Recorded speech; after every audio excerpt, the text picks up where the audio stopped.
चला मित्रांनो, आज आपण शिकूया बेरीज.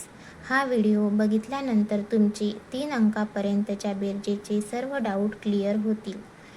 सर्वप्रथम आपण काही महत्त्वाचे नियम बघूया. नियम नंबर 1. बेरीज म्हणजे एक संख्या दुसऱ्या संख्येत जोडणे, मिळवणे, एकत्र करणे होय. बेरीज नेहमी एककाच्या घरापासून म्हणजेच उजवीकडून सुरुवात करावी. बेरीज दर्शवण्यासाठी प्लस हे चिन्ह वापरतात. प्रश्न क्रमांक 5. 56 अधिक 20.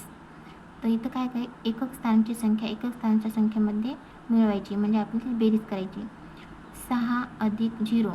तर आपण अगोदरच पहिल्या गणितामध्ये बघितलं होतं, कोणत्याही संख्येमध्ये 0 मिळवल्यास त्या संख्येचं उत्तर तीच संख्या असते. तर मग इथं काय येऊन जाईल? 6.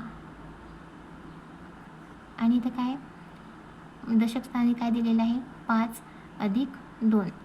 तर 5 ही संख्या मोठी आहे, तर मोठी संख्या काय करायची? आपण मनात धरायची आणि 5च्या समोर 2 ही बोटं मोजून घ्यायचे.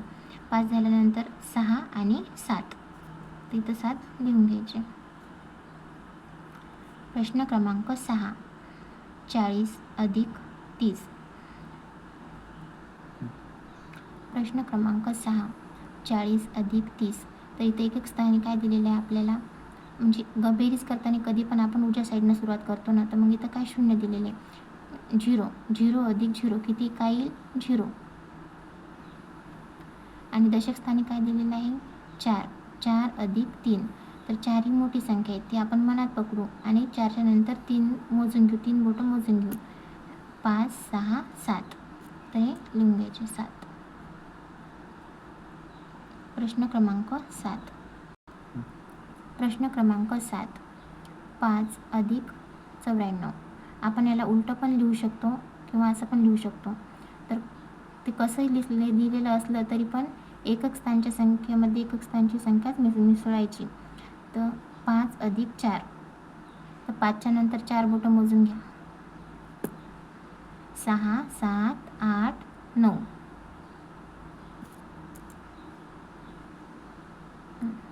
आणि दशक स्थानी इथं काय? इथं कोणती संख्या दिलेली नाही, तर मग हे तसे लिहून घ्यायची खाली, कारण मिळवायची गरजच नाही आहे इथं.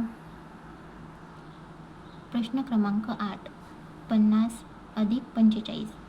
तर इथं एकक स्थानी काय दिलेले आहे? 0 अधिक 5. तर अगोदर एकक स्थानच्या संख्येची बेरीज करून घ्यायची. 0मध्ये 5 टाकल्यानंतर काय येते? कोणत्याही संख्येमध्ये आपण अगोदरच पाहिलेलं आहे, कोणत्याही संख्येमध्ये 0 मिसळल्यास उत्तर तीच संख्या येत असते. मग इथं 5 लिहून घ्यायचे. आणि इथं दशक स्थानी काय दिलेलं आहे? 5 अधिक 4. तर किती येतात? 5 अधिक 4 9. प्रश्न क्रमांक 9. इथं काय दिलेली? 3 अंकी संख्या दिलेली आहे, एकक, दशक, शतक. मग या संख्येचं वाचन कसं करतात? 342 अधिक 5. तर मग एकक स्थानी काय दिलेलं आहे? 2. 2 अधिक 5. तर मग अगोदर मोठी संख्या मनात पकडू आपण. 5. 5च्या समोर 2 बोटं मोजून घ्यायची. 5, 6, 7.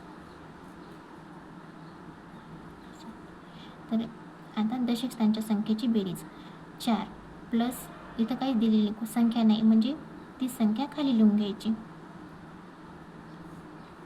आणि इथं पण तसंच 3 प्लस काहीच नाही, म्हणजे इथं 0 पण लिहू शकतो आपण, पण काही गरज नाही लिहिण्याची, तर जशाच तसे 3 लिहून घ्यायचे. प्रश्न क्रमांक 10. 534 अधिक 43. तर एकक स्थानापासून सुरुवात करणार आपण. 4 अधिक 3. खालच्या संख्येचे एकक स्थान काय? 3. तर मग 4 अधिक 3. 4मध्ये 3 मिसळायचे, म्हणजे 4 संख्या मोठी असल्यामुळे 4 मनात धरून 4च्या समोर 3 बोटं मोजून घ्यायची. 5, 6 आणि 7. तर 7 लिहून घेऊ आपण. 7. आता दशक स्थानी काय दिलेले आहे? 3. आणि खालच्या संख्येच्या दशक स्थानी 4. 3 अधिक 4. 4 ही संख्या मोठी असल्यामुळे 4 मनात धरायचे आणि 3 समोर बोटं मोजून घ्यायची. 4, 5, 6, 7. तर लिहून घ्यायचे. 5 अधिक इथं काहीच नाही, म्हणजे ती संख्या खाली येणार. प्रश्न क्रमांक 11. ही पण 3 अंकी संख्या दिलेली आहे. 541 अधिक 324. तर अगोदर आपण काय करणार, एकक स्थानाची बेरीज करून घेणार. तर पहिल्या संख्येच्या एकक स्थानी 1 दिलेला आहे आणि दुसऱ्या संख्येच्या एकक स्थानी 4. तर यामध्ये 4 ही, या दोनमध्ये 4 ही मोठी संख्या आहे. तर आपण 4 संख्या मनात धरून 4च्या समोर 1 मोजून घ्यायचा. 4 अधिक 1 5. इथं आता दशक स्थानच्या संख्येची बेरीज. तर इथं किती आहे, 4. 4 अधिक 2. तर 4 ही संख्या मोठी आहे, तर 4च्या समोर 2 बोटं मोजून घ्यायची. 4, 5 आणि 6. तर इथं लिहून घ्यायचं. आता शतक हे काय, एकक दशक शतक. आता ती या संख्येची बेरीज म्हणजे या संख्येचं शतक स्थान आणि याचं शतक स्थान. म्हणजे इथं किती दिलेले आहे, 5 आणि इथं 3. तर 5 ही मोठी संख्या असल्यामुळं मनात धरायची आणि त्याच्यासमोर 3 बोटं मोजून घ्यायची. 5, 6, 7 आणि 8. तर इथं लिहून घ्या. तर आपलं उत्तर आलेलं आहे 865. क्रमांक 12. प्रश्न क्रमांक 12. इथं काय दिलेलं आहे, 500 अधिक 30. तर इथं काय, एकक स्थानी या संख्येच्या एकक स्थानी 0 आहे आणि या संख्येच्या एकक स्थानी 0 आहे. 0 अधिक 0 किती येते, 0च येणार. आणि इथं काय, या संख्येच्या दशक स्थानी 0 अधिक 3. तर मग 0मध्ये 3 टाकल्यावर किती उत्तर येते, आपल्याला तर माहितीच आहे. कोणत्याही संख्येमध्ये 0 मिसळल्यास उत्तर 30 संख्या असते. म्हणजे इथं काय येणार, 3च येणार. आणि इथं 3 अधिक, इथं कोणतीच संख्या नाही. म्हणजे आपण इथं 0 पण घेऊ शकतो, पण आपल्याला घ्यायची गरज नाही. तर मग ती संख्या जशाच तशी खाली घ्यायची. 5. उत्तर आलं 530. प्रश्न क्रमांक 13. 400 अधिक 300. तर या संख्येच्या पण एकक स्थानी 0 दिलेला आहे. वरच्या संख्येच्या एकक स्थानी 0 आणि खालच्या संख्येच्या एकक स्थानी 0. 0 अधिक 0 0च. इथं पण 0 अधिक 0 0. तर 4 अधिक 3. तर इथं मोठी संख्या कोणती आहे, 4.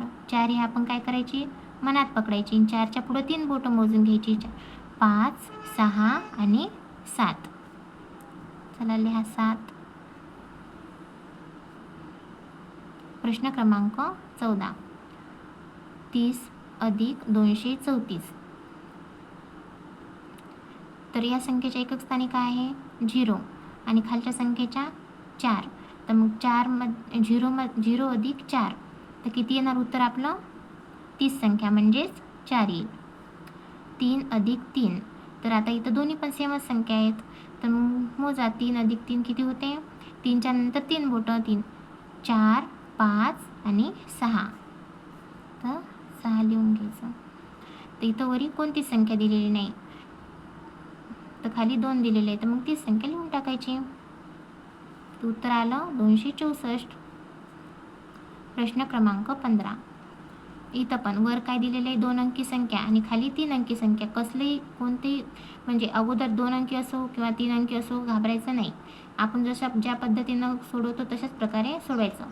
तर इथं पण आपण काय करणार, एकक स्थानापासून सुरुवात करणार. या संख्येच्या एकक स्थानी 0 दिलेला आहे आणि या पण संख्येच्या एकक स्थानी 0. 0 अधिक 0 काय येते, 0. 4 अधिक 0. तर आपण काय पाहिलेलं आहे, कोणत्याही संख्येमध्ये 0 मिळवल्यास तीच संख्या उत्तर येणार. तर मग आपलं काय उत्तर येणार, इथं 4. इथं काय, इथं कोणतीच संख्या दिलेली नाही. म्हणजेच काय करायचं, आपल्याला तीच संख्या खाली लिहून घ्यायची, कारण तीच संख्या उत्तर असते. इथं काय आलेलं उत्तर आपलं 340. प्रश्न क्रमांक 16. 510 अधिक 111. तर इथं पण आपण काय करणार, एकक स्थानापासून सुरुवात करणार. 0 अधिक 1 किती येणार, 1. 1 अधिक 1 किती, 2. 5 अधिक 1. तर आता इथं काय आहे, 5 ही मोठी संख्या आहे. 5 ही मोठी संख्या मनात धरून 5च्या पुढं 1 बोट मोजून घ्यायचं. 5 अधिक 1 6. तर आपलं उत्तर आलेलं आहे 621.